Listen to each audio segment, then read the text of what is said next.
Regionda Azərbaycanın dövlətlərarası ikitərəfli münasibətlərin dirçəlişi üçün göstərdiyi təşəbbüs hazırki mərhələdə prinsipial əhəmiyyət kəsb edib. Bu fikirləri Xəzər xəbər açıqlamasında politoloq Aydın Quliyev bildirib.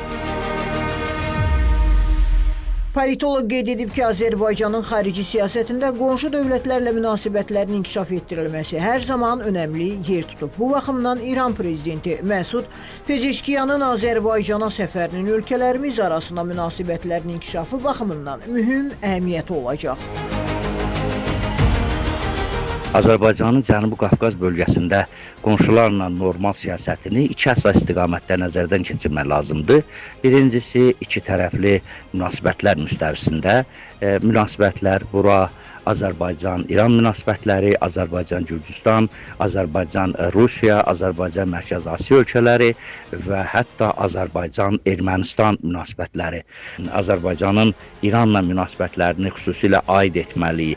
Bəzən bu münasibətlərdə müəyyən fasilələr, soymalar olsa da, amma Azərbaycanın ardıcıllığı, dövlətlərin daxili işlərinə qarışmamaq prinsipinə sadiqliyi, bölgədə xüsusilə də dövlətlərin öz daxili inkişaf modellərini, sərbəst seçmə hüquqlarına hörmətlə yanaşması bütün dövlətlərlə bölgədə, eləcə də İranla Azərbaycan münasibətlərini çox yaxşı inkişaf perspektivlərinə çıxardır. Aydın Quliyev qeyd edib ki, Azərbaycan və İran arasında hörmətə və dostluğa əsaslanan əlaqələr həm iki tərəfli formatda, həm regional müstəvidə, həm də beynəlxalq təşkilatlar çərçivəsində inkişaf edir.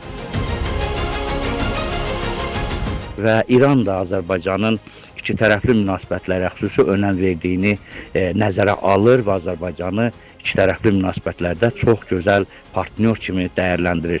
Eyni zamanda Azərbaycanın bölgədə üç tərəfli dövlətlərarası münasibətlərə də böyük önəm verdiyini şahid oluruq. Bu nöqteyi nəzərdən Azərbaycanın və Azərbaycan prezidentinin xüsusi təşəbbüsünün nəticəsi olaraq yaradılmış, formalaşmış Azərbaycan, İran, Rusiya üçtərəfli əməkdaşlığı, Azərbaycan, Türkiyə, Rusiya üçtərəfli əməkdaşlıq formatları demək olar ki, bu gün artıq möhkəm fundamenta malik formatlar kimi işləyir.